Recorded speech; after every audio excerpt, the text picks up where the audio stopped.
haste you fiery-footed steeds, to Lord Phoebe's lodging such a wagoner, as Phaeton will whip you to the breast, and bring in cloudy night immediately.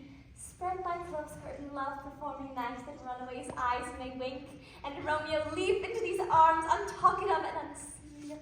For lovers can see to do their amorous rites by their own beauties, or, if love be blind, it best agrees with night. Come, Romeo, come, thou day and night, and when thou will lie upon the wings of night, whiter than new snow on a raven's back. Come, black-browed, loving night, and when I shall die, take him and cut him out into little stars, and he shall make the face of the heavens so fine that all of the world will be in love with night, and pay no worship to the garish sun. Oh, I have bought the mention of love, but not yet possessed it, though I am sold, not yet enjoyed. Oh, so tedious is this day before some festival to an impatient child who hath new robes, but may not wear them. Oh, here comes my nurse, and she brings news, and every tongue that speaks with Romeo's speaks heavenly eloquence. Now, nurse, are these the cords that Romeo bid thee fetch? Aye, the cords. On me, what news? Why dost thou wring thy hands? Ah, well, day. He's dead. He's dead. He's dead. We are undone, lady. We are undone. Let the day he's gone. He's killed. He's deceased. Can heaven be so envious? Romeo can, though heaven cannot. Romeo. Whoever would have thought it's Romeo? What devil art thou that dost torment me thus? This torture should be roared in dismal hell. Hath Romeo slain himself? Say now that I, and at bare foul eye, shall poison more than the death-burning eye of cockatrice.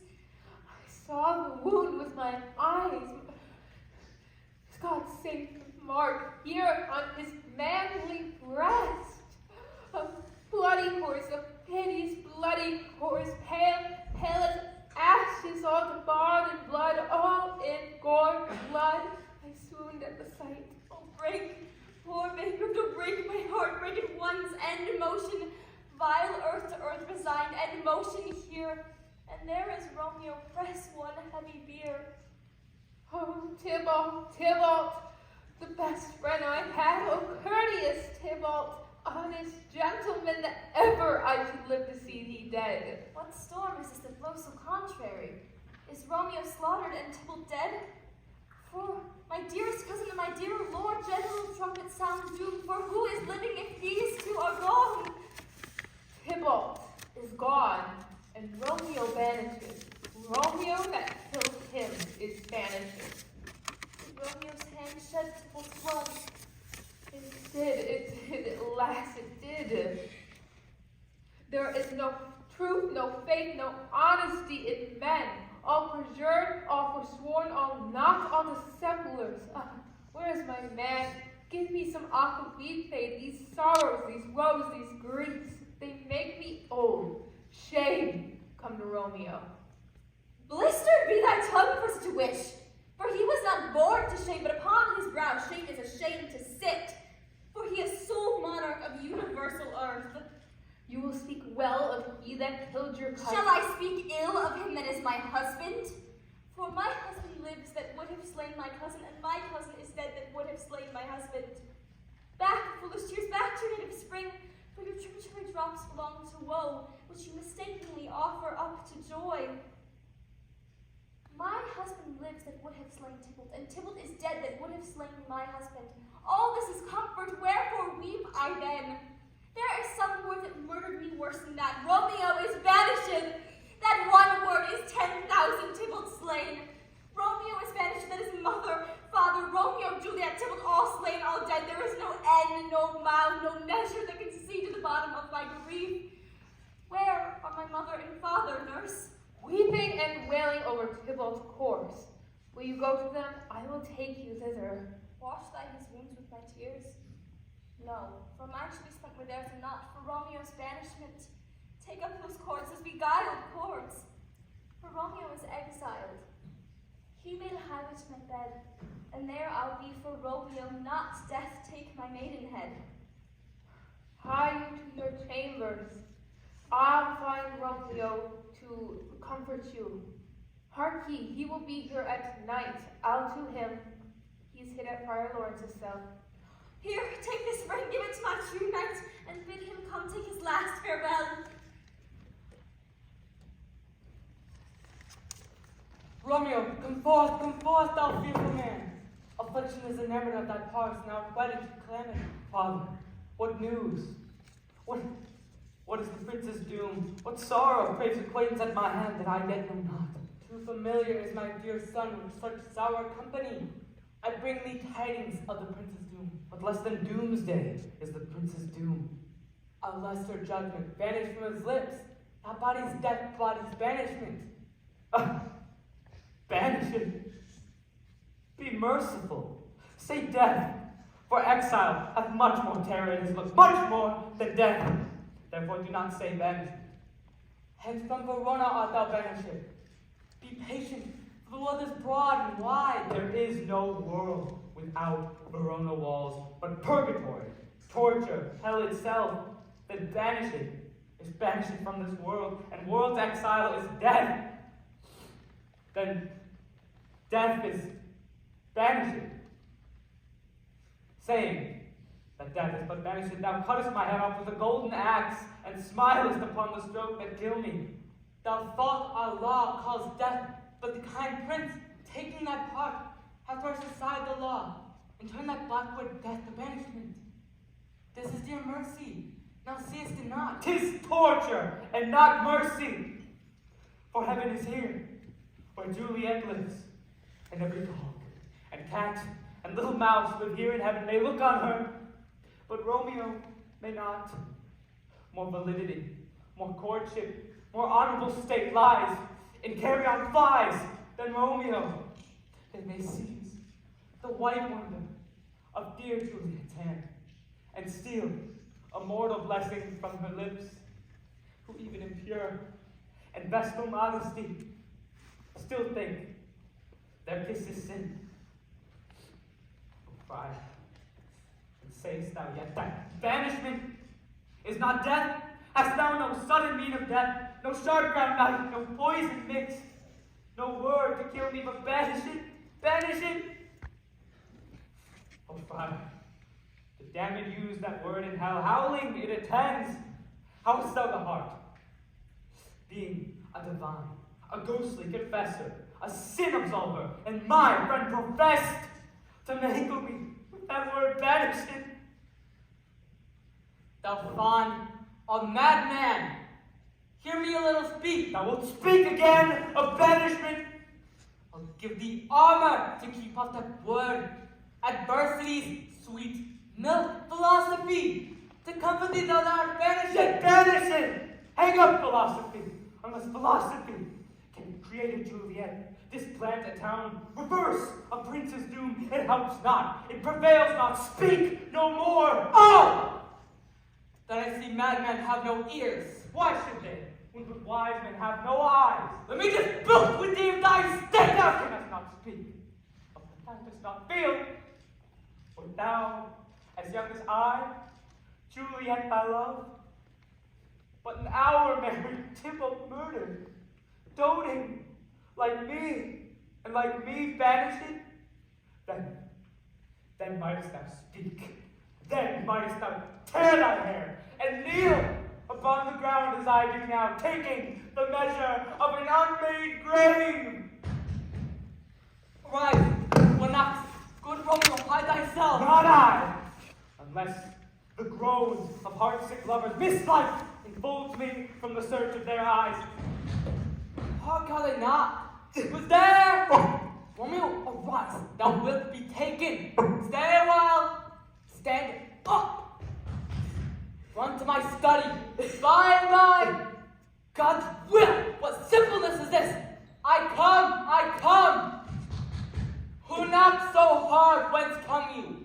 What's your will? Let me come in and you will know my errand. I come from Lady Juliet. Welcome then. Oh, Friar Lord, so tell me, holy friar, where is my lady's lord? Where is Romeo? There, on the ground of his own tears made drunk. Oh, he is even in my mistress's case, just in her case.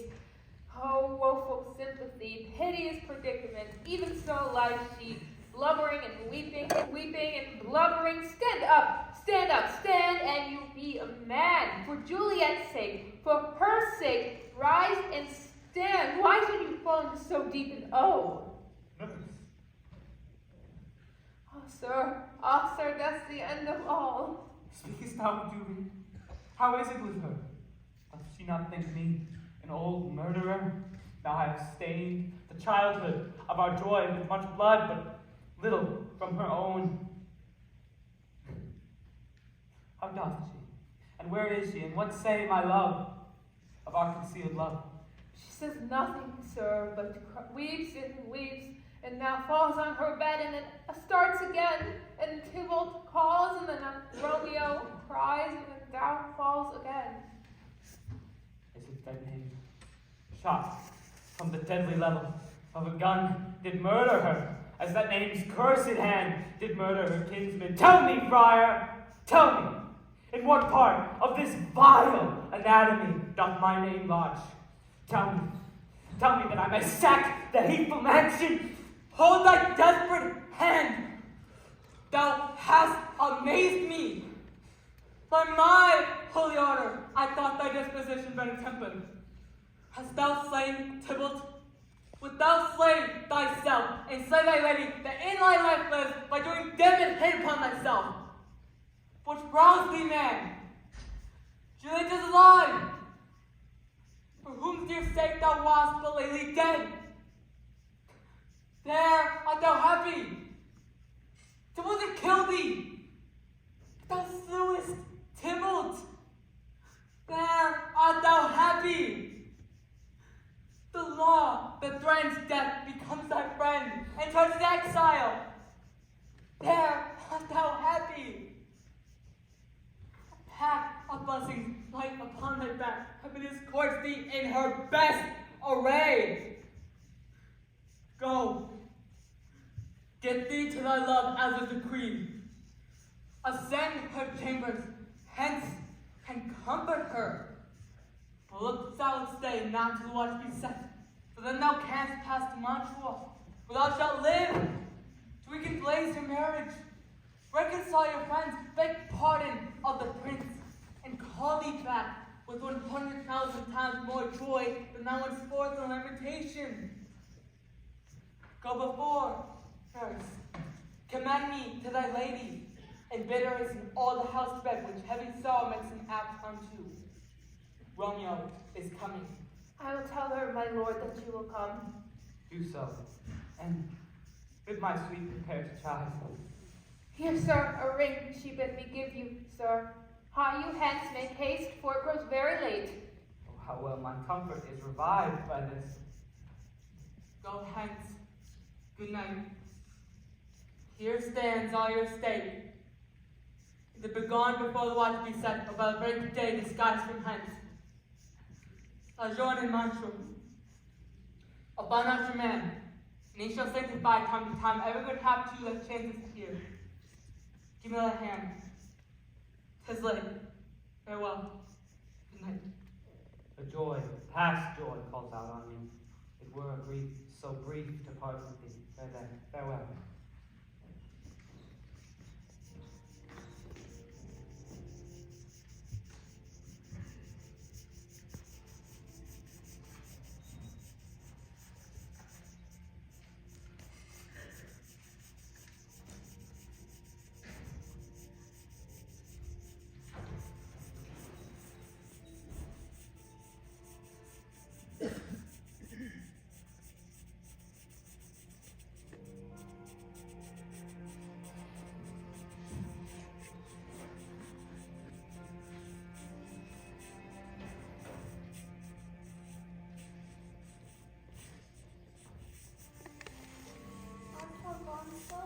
It is not yet near day.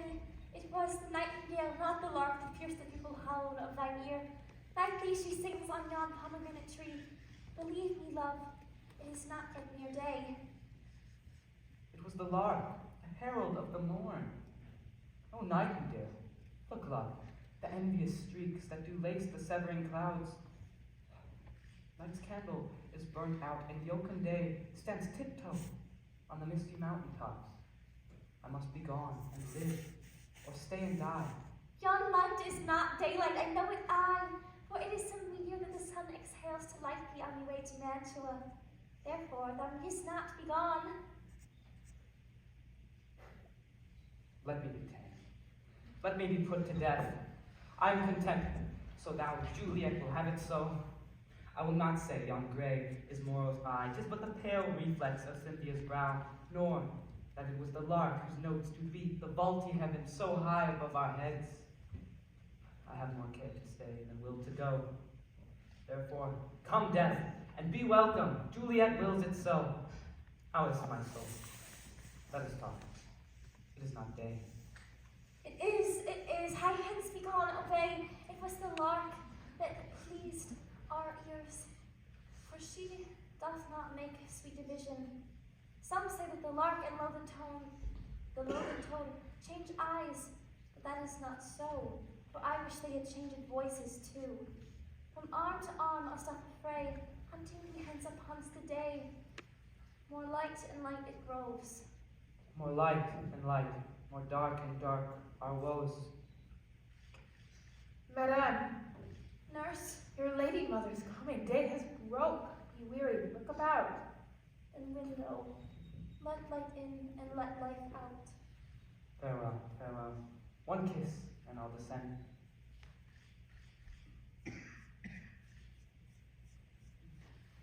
I, husband, friend, love, Lord, I must hear from thee every hour in the day, for there are many minutes in the hour. It is many years ere I behold my Romeo again. Farewell, farewell. I will omit no opportunity to convey my greetings love to thee. Dost thou think I shall ever see thee again? I doubt it not, for all these woes shall serve as sweet discourses in our time to come. O God, I have an ill-divided soul. I must see thee now at the bottom of the tomb. Either my eyesight fails me, or thou lookest pale. Believe me, love, in my eyes so do you. Dry sorrow drinks our blood. Adieu, adieu.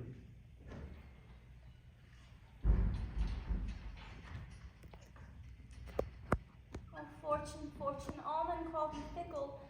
But if thou art fickle, send him back. Oh, daughter, are you up? Is that not my lady mother, who is down so late and up so early? But unaccustomed cause procures her hither. Why, how now, Juliet? Madame, I am not well. Evermore weeping for your cousin's death? What, wilt thou wash him from his grave with tears? And even if thou couldst not make him live. Therefore, then done. Some of grief shows much of love, but much of grief shows still some want of wit. Yet let me feel the feeling of loss. So you feel the loss, but not the friend which you weep for? Let me feel the feeling of loss, yet ever grieve the friend. Well, girl, thou weepest much not for the loss, as the villain lives which murdered him. What villain, madame? That same villain, Romeo. Villain and he be many miles asunder. O God, pardon his heart, for I know I do, for there is no man that can grieve his heart like I. That is because the traitor murderer still lives. And, madame, from these hands they shall venge my cousin's death. We will have vengeance for it, fear thou not. I will send one into Mantua, where that banished runagate doth live, and slip him such an unaccustomed germ that he shall soon keep Tybalt's company. And then, I hope, thou wilt be satisfied. I shall never be satisfied until I behold Romeo. Dead, is my poor heart for a kinsman vexed? If thou can find a man to bear poison, I would temper it. Upon their receipt, Romeo shall peacefully sleep. Oh, how my heart abhors to hear him named, and cannot come to him to wreak the love I have for my cousin upon his body that slaughtered him. Find me the means, and I will find such a man. Now, I come to tell thee of joyful tidings, girl. Joy comes in a needy time, madame. Thou hast a careful father, child, one who, to put thee from thy heaviness, hath arranged a sudden day of joy, one that I looked not for, nor expect not. What day is that, madame? Marry, my child, early next Thursday morn, the gallant, young, and noble gentleman, the County Paris, will happily make thee a joyful bride. No! By St. Peter and St. Peter's Church I shall not ne'er be a happy bride. For I wonder at this haste, why can my husband not come to woo? For oh, tell my lord and father that I will not wed, unless it be Romeo, whom you know I hate. Here comes your father. Come to with your own hands and see how he will take it. When the sun sets, the air doth drizzle dew. But for the sunset of my brother's son, it rains downright. How now? A conduit girl? What? Still in tears? Evermore showering? In one little body thou counterfeitst a bark, a sea, a wind. For thy eyes, which I may call the sea, do ebb and flow with tears. For the bark thy body is sailing in this salt flood. The winds thy sighs, who raging with thy tears, and they with them, without sudden calm will overset thy tempest tossed body. How now, wife? Have you delivered to her our decree?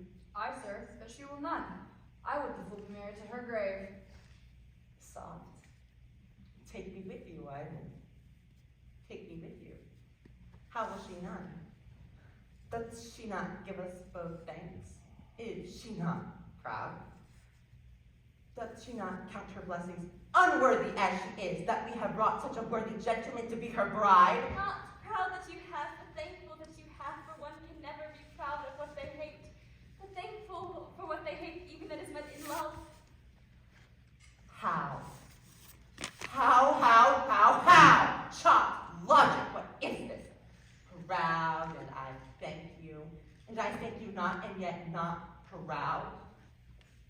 Mistress, minion, you! Beg me no beggings, nor proud me no proud, but put on your fine joints against Thursday next to go with Paris to St. Peter's Church, or I will drag thee on a hurdle thither. Out, you green sickness! Carrion! Out, you baggage, you tallow face! Fie, what are you mad? Good father, I beseech you on my knees, hear me with patience, but speak a word. Hang me young baggage! Disobedient wretch, I tell thee what. Get thee to church on Thursday, or never after look me in the face. Speak not, reply not, do not answer me. My fingers itch. Wife, we scarce thought us blessed that God had lent us but this one child. But now I see, this one is one too much, and that we have a curse in having her. Out on her, Hilda. God in heaven bless her. You are to blame, my lord, to rate her so. And how, my lady wisdom? Hold your tongue, good prudence. Smatter with your gossips, go. I speak no treason. Oh God, I good Eden. May one not speak? Peace, you muttering fool. Utter your gravity or gossips bold, for here we need it not. You are too hot. God's bread, it makes me mad. Day, night, tide, time, work, at play, alone, in company. Still my care has been to have her matched. And having finally acquired someone of noble parentage, of fair demesnes, youthful and nobly trained, to have some wretched puling fool, a whining mammoth in her fortune's tender, to say, I'll not love. I cannot wed. I am too young. I pray thee pardon me. But Anne, you'll not wed. I'll pardon you. Graze where you will not house with me. Look to it. Think on it. I do not need to suggest. Thursday is near, lay hand on heart, advise. Any be mine, I'll give you to my friend.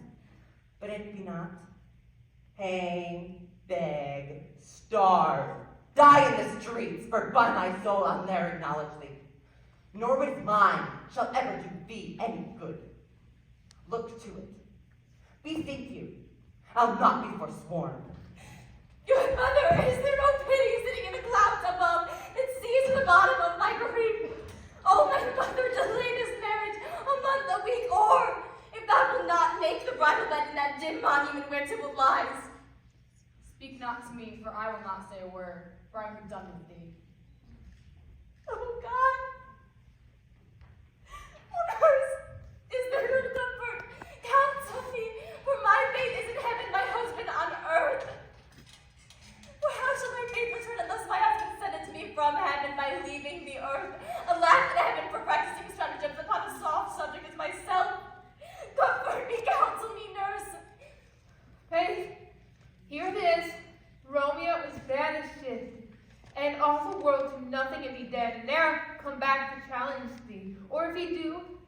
it understand. So as the case now stands as it doth, I believe it best to marry with the county. He's a lovely gentleman, Romeo's a dish-clout to him. An eagle, madam, hath not so quick, so fair, so green an eye as Paris hath. Be true, my very heart, for I believe you are happy in the second match. Or, if you are not, your first is as good as dead. Then living here with you no use. Dost thou speak from thy heart? My soul too, else beshrew them both. Amen. What? Well, thou hast comforted me marvelous much. Therefore, go tell my lady mother that I am gone, having displeased my father's Lord cell, to make confession and be absolved. I will. This is wisely done.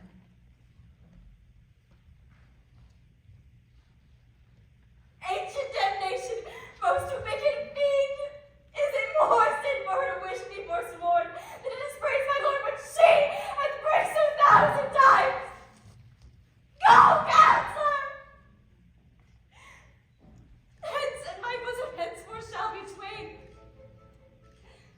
I'll to the friar to know his remedy. If all else fails, myself with power to die.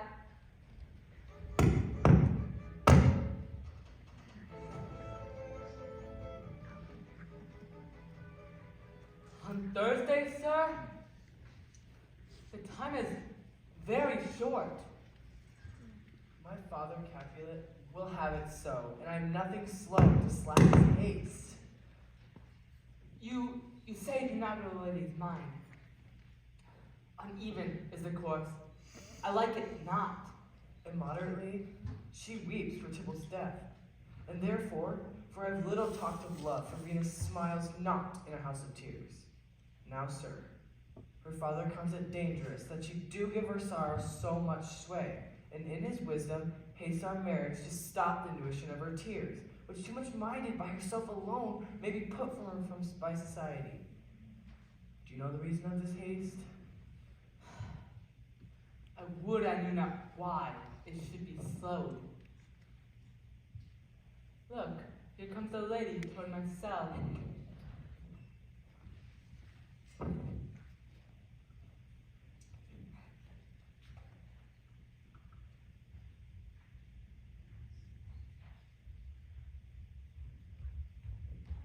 Happily met my lady and my love. That may be, sir, when I may be a wife. That may be, must be. Love on Thursday next. What must be, shall be. Come you to make confession to his father? To answer to that with confession to you. Do not deny to him that you love me. I will answer to him that I love you. So will ye. I am sure that you love me. If I do, it will be of more price spoken behind your back than to your face. Poor soul, my face is much abused with tears. For the tears is small victory in that. For what I spake it to my face. Thou wrongest more than tears with that report. That is no slander, sir. For what I spake it to my face. Thy face is mine, and thou hast slandered it. That may be, sir, for it is not thine own.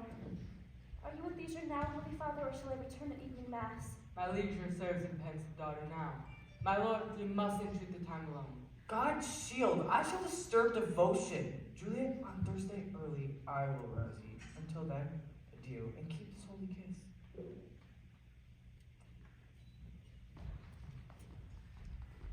Or shut the door. And when thou hast done so, come weep with me past hope, past cure, past hope. Oh, Juliet, how do you know thy grief? It strains me past the compass of my wits. I hear thou must in nothing make work, and on Thursday next be married to Tell me not that thou hearest of this friar, unless thou may tell me how I may prevent it. Hear my resolution wise, or with this bloody knife I will.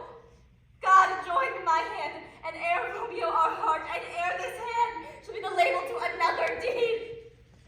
Ere this bloody knife shall play the umpire armorating in thy years of commission and honor. Speakest not, I long to die. Hold, daughter. I do spy a kind of hope which craves as desperate an execution as that is desperate which we would prevent. If, rather than to marry County Paris, thou hast the will of strength to slay thyself, Is it likely thou wilt undertake a thing like death to chide away the shame? That copest with death himself to escape from it. And if thou darest, I'll give thee remedy. Oh, bid me leave. Rather than marry Paris off the battlements of yon tower, or walk in thievish ways, or with serpents, or with bears, or chain me nightly in a charnel house, or covered with dead man's reeky bones and yellow chapless skulls. Hide me in a dead man's shroud, or covered with his bones, all things that to hear them say have made me trembled. I will do them without fear to live an unstained wife to my love. Hold then. Go home, be merry. Give consent to marry Paris. Wednesday is tomorrow.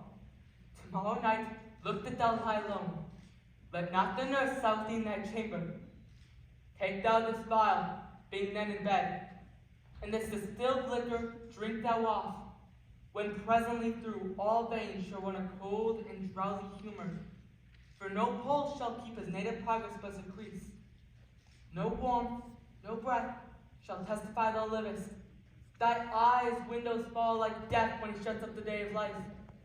Each part deprived of supper government shall stiff and stark and cold appear like death. And in this borrowed likeness of shrunk death, thou wilt continue 42 hours, and then awake, as if from a pleasant sleep. Now, when the bridegroom in the morning comes to rouse thee from thy bed, there art thou dead. Then, as the manner of our country is, in thy best robes uncovered on the bier, thou wilt be born to that same ancient vault where all the kindred of the Capulets lie. In the meantime, against thou shalt awake, shall Romeo by my letters know our drift, and he and I will watch thy waking. On thy very night shall Romeo bear thee hence to Mantua, and then shall free thee of this present shame. If no inconsistent toy nor womanish fear, abate thou thy valor in the acting it. Oh, give me, tell me not of fear. Go, get you gone. Be strong and prosperous in this resolve. I'll send a friar with speed to Mantua with my letters to thy lord. Love give me strength, and strength shall help forward. Farewell, dear father.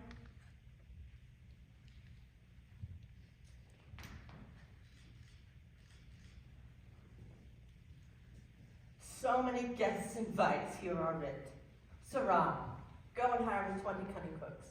You shall have none ill, sir, for I'll try if they can lick their fingers. How canst thou try them so? Marry, sir, 'tis an ill cook who cannot lick his own fingers. Therefore, he that cannot lick his fingers goes not with me. Go. Be gone. We'll be much unfurnished for this time. What? Is my daughter gone to Friar Lawrence? Aye, forsooth. Well, he may chance to do some good on her. Some peevish, self-willed harlotry it is. See now how she comes in shrift with merry lip. How now, my headstrong? Where have you been gadding? Where to learn the sin of opposition, and to follow behests here, to beg your pardon, for I am ever ruled by you. Send for the county. Tell him of this. I'll have this knot knit up tomorrow morning. I met the youthful Lord of Lawrence's cell, and gave him what primitive love not o'erstepping your bounds of modesty. Why, I am glad on it. This is well. Stand up. This is as it should be. For God, this reverend holy friar, our whole city is much bound to him. Nurse, will you go with me to my closet to fetch me such needful ornaments as fit to furnish me tomorrow? No, not till Thursday. There is time enough. Go, nurse, go with her. We'll to church tomorrow. We shall be short in our provision. 'Tis now near night. Push I will stir about, and all will be well. I warn thee what. Go thou to Juliet. Help to deck up her. I'll not to bed tonight. Let me alone. I shall play the housewife for this once. What? Oh, they are all forth? Well, then I will walk myself up to County Paris and the firm against tomorrow. My heart is wondrous alike since the same wayward girl is so reclaimed.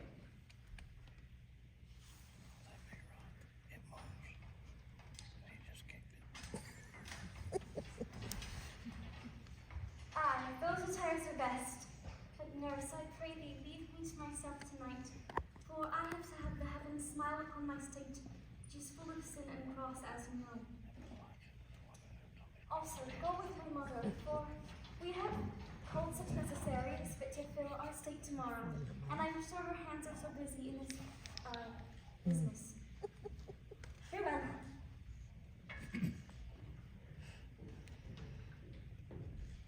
God knows when we shall meet again.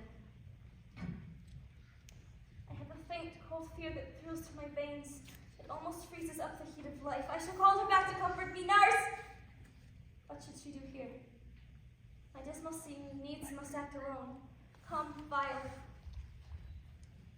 What if this mixture does not work? Shall I then be married tomorrow morning? No, this shall prevent it.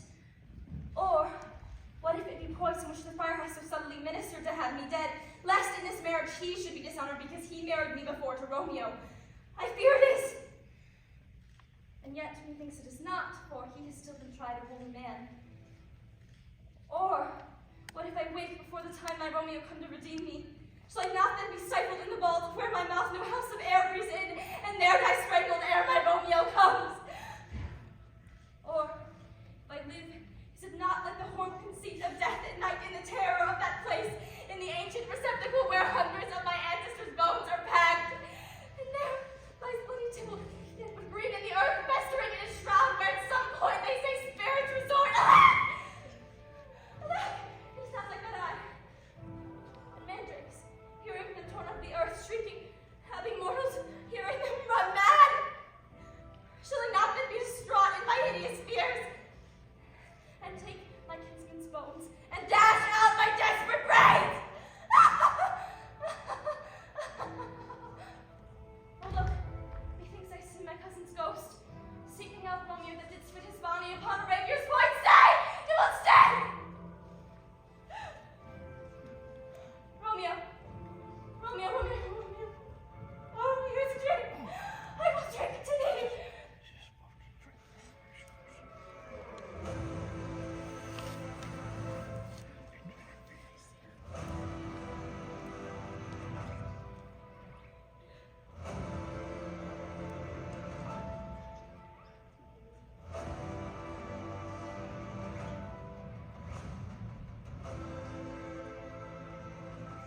Mistress!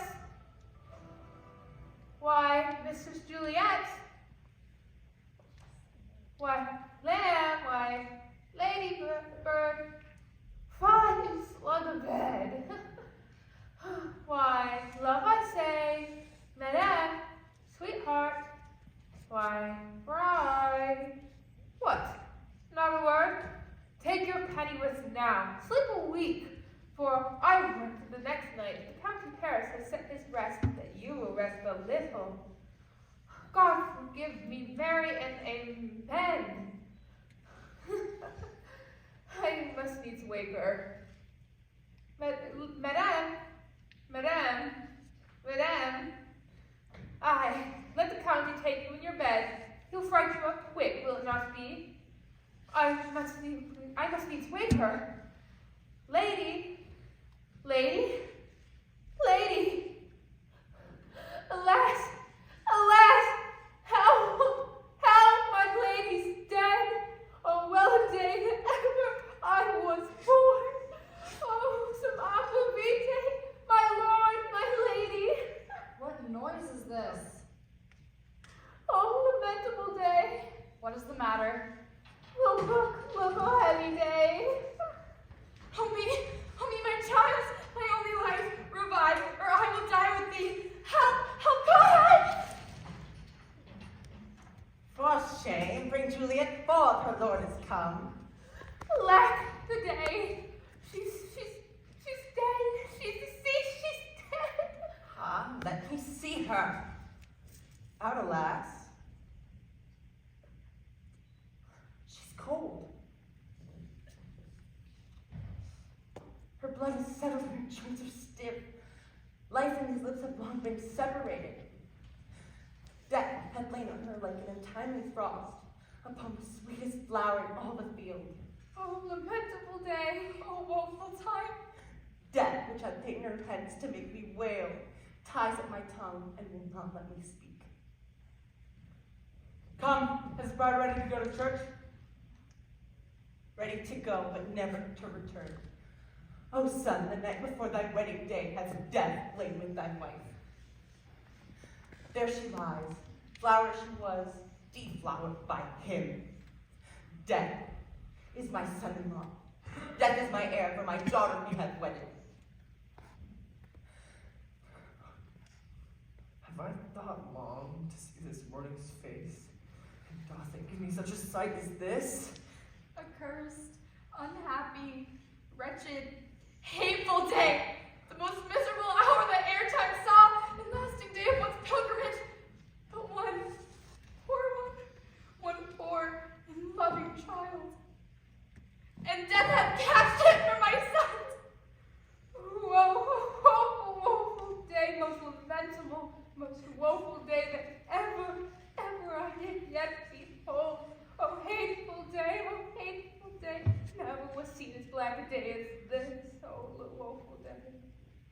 Beguiled, divorced, wronged, spited, slain, most detestable death by the beguiled, and cruelly pointedly thrown. O love, O life, not life, but love and death. Despised, distressed, hated, martyred, killed. O uncomfortable time, why camest thou now to murder? Murder our solemnity. O child, my soul and not my child. Dead art thou. Alack, my child is dead. And with my child, my joys are buried. He's ho, for shame. Confusion's cure lives not in these confusions.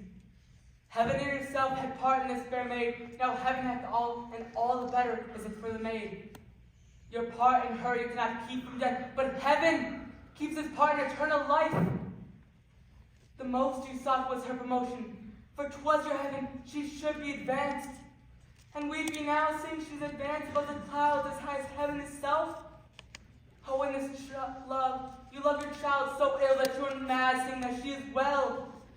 She's not well married that lives married long, but she's best married that dies married young. Dry up your tears and stick your rosemary in this fair course, and, as the custom is, and in her best array, bear her to church. For though some nature bids us all lament, yet nature's tears are reason's merriment. All things that we ordained festival turn from their office toward black funeral. Our instruments to melancholy bells. Our wedding cheers to sad burial feast. Our buried bridal flowers serve for a buried course. And all things change them to the contrary. Sir, go you in, and Madame, go with him, and go, Sir Paris. Everyone prepare to follow this fair course into a grave. The heavens do lure upon you for some ills. Move them no more by crossing their high will.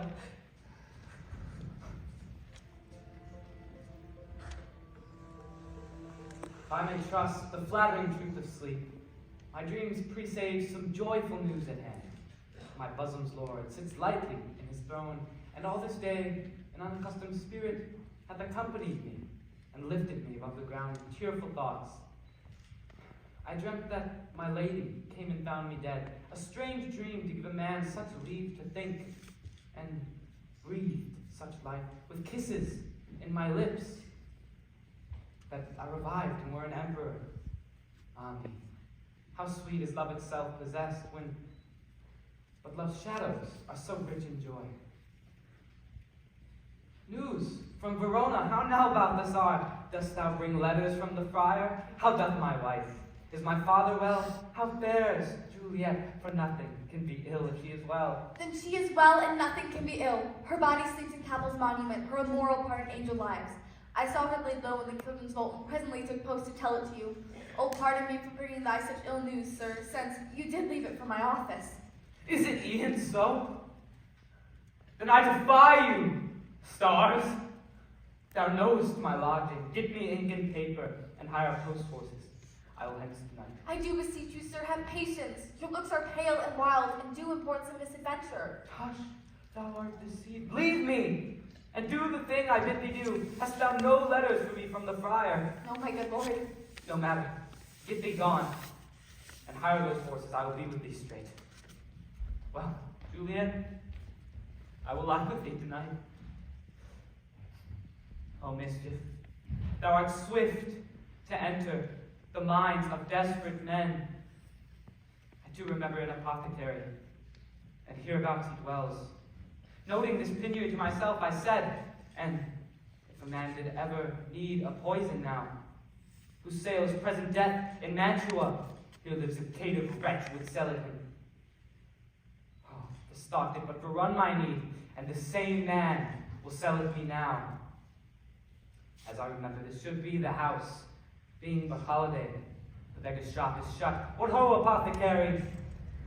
Who calls so loud? Come hither, man. I see thou art but poor. Hold! There is 40 ducats. Give me a dram of poison, whose such speeding gear may spread through all the veins of the life-weary taker, may fall dead as quickly as breath discharged from the trunk, as violently as hasty powder fired from the womb of a cannon. Such brutal drugs I have on Mantua's law. It's death to any he utters them. Art thou so bare? Art thou so full of wretchedness and fearest to die? Famine is in thy cheeks. Need and oppression starveth in thine eye. Contempt and beggary hangs upon thy back. The world is not thy friend, nor the world's law. The world does not afford a law to make thee rich. Therefore be not poor, but break it and take this. My poverty, but not my will consents. Then I pay thy poverty, and not thy will. Put this in any liquid thing you will, and drink it off. And if you had the strength of 20 men, it will dispatch you straight. Well, Juliet, I will lie with thee tonight. Juliet's grave, for there I must use thee.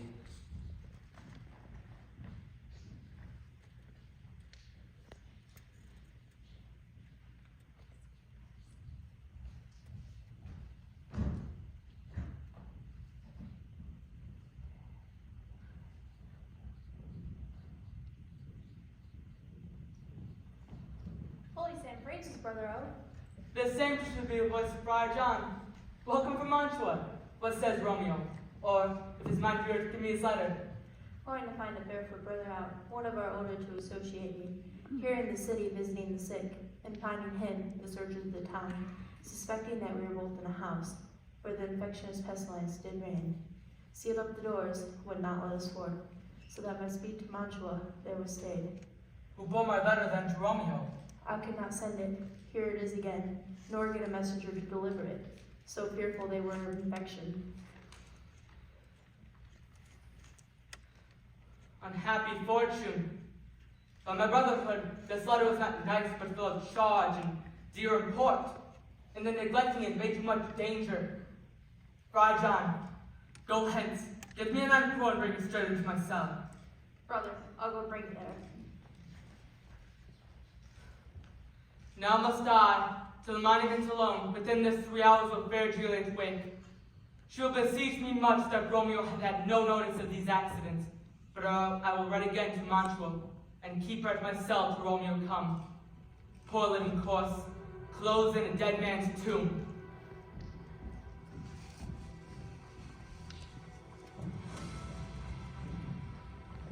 Give me that torch, boy, hence, and stand aloof, yet put it out, for I shall not be seen. Under yon yew trees lay thee along, holding thine ear close to the hollow ground, being loose and unfirm, with digging up of graves. Thou shalt hear it. Whistle then to me, and sing that thou hast heard something approach. Give me those flowers. Do as I bid thee. Go.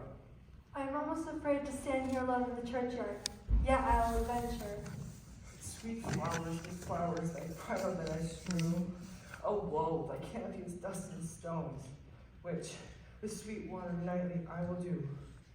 The obsequies that I for thee shall keep will be nightly to strew thy grave in me. The boy gives warning that something doth approach. What cursed foot wanders this way tonight? To cross my obsequies in true love's right? With what, a torch? Muffle me. A while. Give me that mattock and the wrenching iron. Hold, take this letter. Early in the morning, see thou deliver it to my lord and father. Give me the light. Upon thy life I charge thee, whate'er thou hearest or seest, stand all aloof, and do not interrupt me in my course. The reason I depart into this bed of death is partly to behold my lady's face, but chiefly to take thence from her finger a precious ring, a ring I must use in dear employment. Henceforth, be gone. I'll be gone, sir, and not trouble you. Wilt thou show me such friendship? Take thou that. Live and be prosperous. Farewell, good fellow. For all the same, I hide hereabout. His looks I fear, his intense doubt. Thou detestable maw, thou womb of death, gorged with the dearest morsel of this earth. Thus, I enforce thy rotten jaws to open, and in despite, I'll cram thee with more food. This is that banished, haughty Montague that murdered my love's cousin, with which grief it is supposed the fair creature died. It has come to do some villainous shame to the dead bodies. I will apprehend him. Stop thy unhallowed toil, vile Montague. Can vengeance be pursued further than death? Condemned villain, I do apprehend thee. Obey and go with me, for thou must die. Indeed, I must, and therefore came I hither. Good gentle youth, tempt not a desperate man. Think upon these gone, let them affright thee. I do beseech thee, youth. Put not another sin upon my head by urging me to fury. Oh, be gone! By heaven, I love thee better than I love myself, for I came hither armed against myself. Stay not, be gone, live, and hereafter say a madman's mercy bid thee run away. I do defy thy combination, apprehend thee for a felon here. Wilt thou provoke me?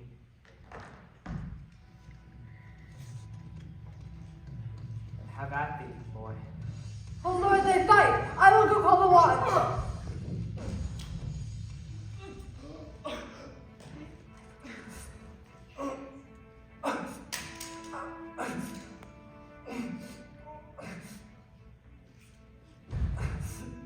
Ow, I am slain. Thou be merciful. Open the tomb and bring me Juliet.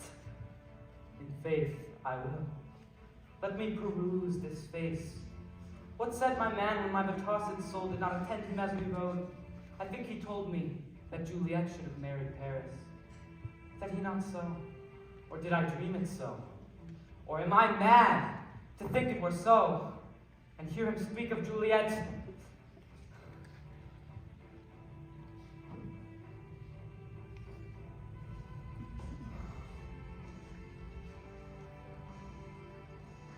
Oh, my love, my wife, death that hath sucked the honey of thy breath hath had no power yet upon thy beauty. Thou art not conquered, and death's pale flag hath not yet advanced there. Crimson is in thy lips and in thy cheeks. Ah, Juliet, why art thou yet so fair? Should I believe that death is amorous, and that the lean, abhorred monster keeps thee here, in dark, to be his paramour? For fear of this, I will stay with thee, and never from this palace of dim light depart again. Here I will stay with worms as thy chambermaids. Here will I set up my everlasting rest, and shake the yoke of inauspicious stars from this world-wearied flesh. Eyes, look your last. Arms, take your last embrace, and lips, O you, the doors of breath, sealed with the righteous kiss, a dateless bargain to an engrossing death.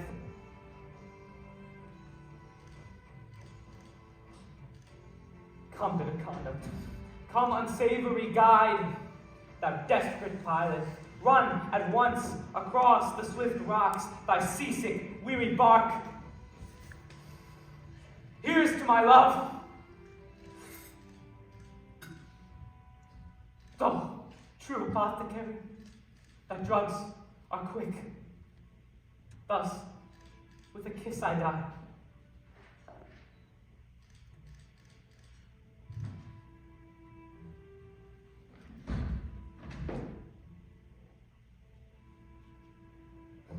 St. Francis, be my speed! How often have my own feet stumbled at graves? Who's there? Here's one, a friend, one that knows you well. Blessed be upon you. Tell me, good my friend, what torch is yon that vainly lends his lights to grubs and eyeless skulls, as I discern it been nursed in the Capel's monument? It doth so, holy sir. There's my master, one that you love. Who is it? Romeo. How long have you been there? Full half an hour. Go with me to the vault. I dare not, sir. My master knows not why I have gone hence, and fearfully did menace me with death, if I did stay to look upon his intents. Stay then. I'll go alone. Fear comes upon me. How much I fear some ill unthriving thing.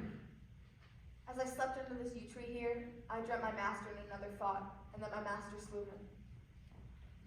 Romeo! Alack!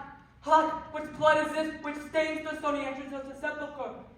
What mean these masterless and gory swords that I discolored by this place of peace? Romeo! Hail! Who else? Paris too, and steeped in blood. Ah, what an unkind hours, guilty of this lamentable chant. The lady stirs. Oh, comfortable friar, where is my lord? I can remember where I shall be, and there I am. Where is my Romeo? I hear some noise. Come from the nest of death, contagion, and unnatural sleep. A greater power than we can contradict hath thwarted our intents.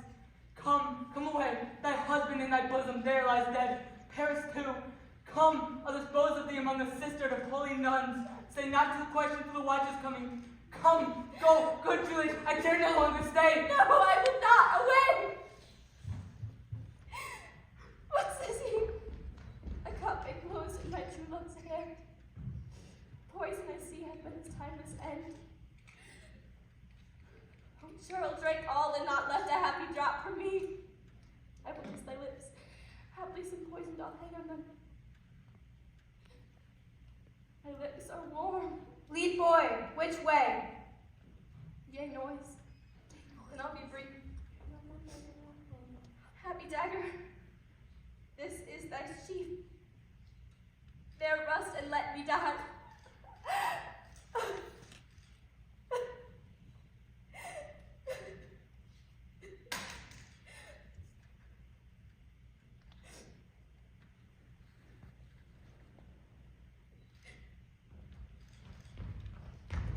This is the place, there, where the torch doth burn. The ground is bloody. Search about the churchyard. Go. Whoever you find, attach. Pitiful sight.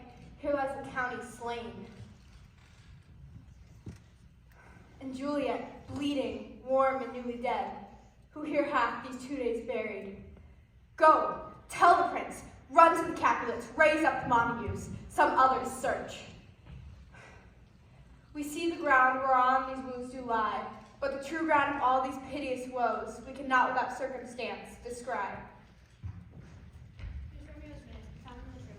Hold him in safety till the prince come hither. Here is a friar that trembles, sighs, and weeps. We took this matter and this stayed him as he was going from this churchyard side.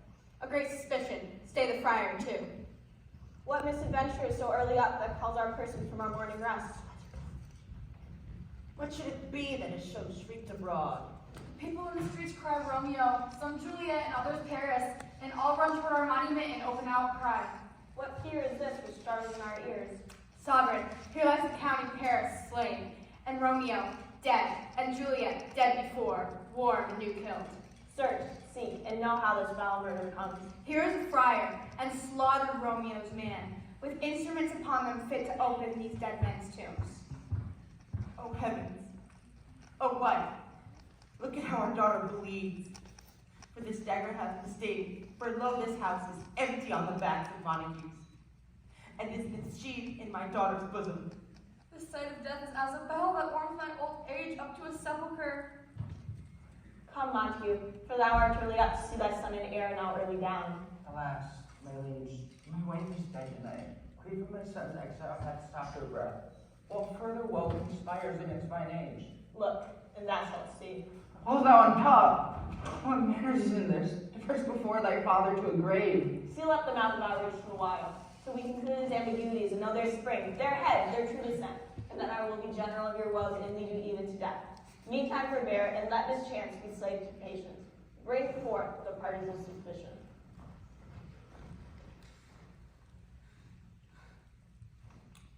I'm the greatest, able to do least, yet most suspected as a time and place doth make against me of this doubtful murder. And here I stand, both to impeach and purge, myself condemned and myself excused. Then say at once what thou dost know in this. I will be brief, for my short date of breath is not so long as is a tedious tale. That there Romeo was husband to that Juliet, and she there dead, that Romeo's faithful wife.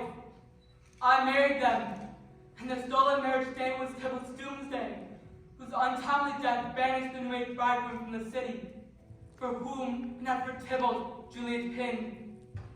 You, to remove that siege of grief from her, betrothed and would have her married perforce to county Paris. Then comes she to me, and with wild looks bid me devise some mean to rid her of the second marriage. For in my cell there would she slay thyself.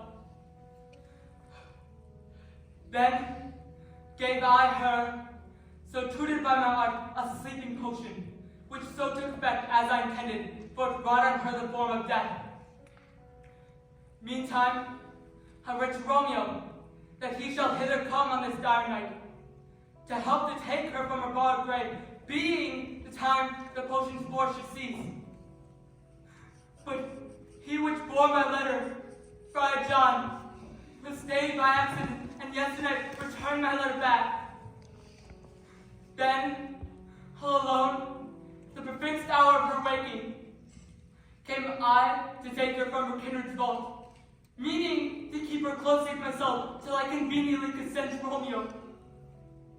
But when I came, some minute ere the time of her awakening, here untimely lay the noble Paris and true Romeo dead.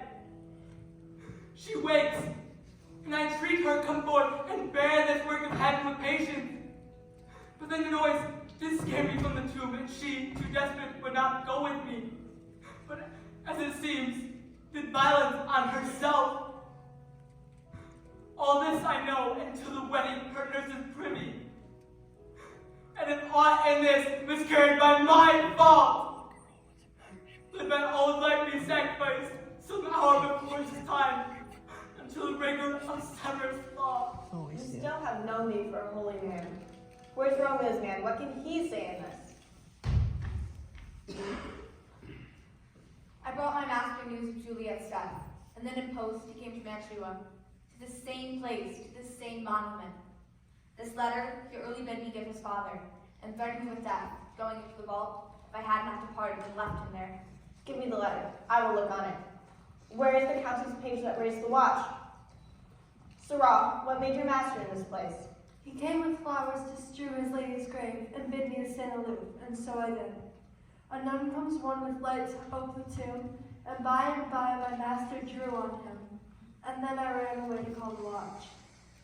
This letter doth make good the friar's words, the course of their love, the tidings of her death. And here he writes that he did buy a potion of a poor apothecary, and therewithal came to this fault to die and lie with Juliet. Where be these enemies? Capulet, Montague, see what a scourge is laid upon your hate, that heaven finds means to kill your joys with love. And I, for weeping at your discords, have too lost a brace of kinsmen. All are punished. Oh, brother Montague, give me that hand. This is my daughter's choice, for no more can I demand. But I can give thee more, for I will raise her statue in pure gold, That was Verona by that name is known, there should be no figure at such rate be set than the true and faithful Juliet. As rich shall Romeo's, by his lady's lie, poor sacrifice of our enemy. A glooming peace this morning with it brings. The sun, for sorrow, will not show his head. Go hence, to have more talk of these sad things. Some shall be pardoned, and some punishing. For never was a story of more woe than this of Juliet and Romeo.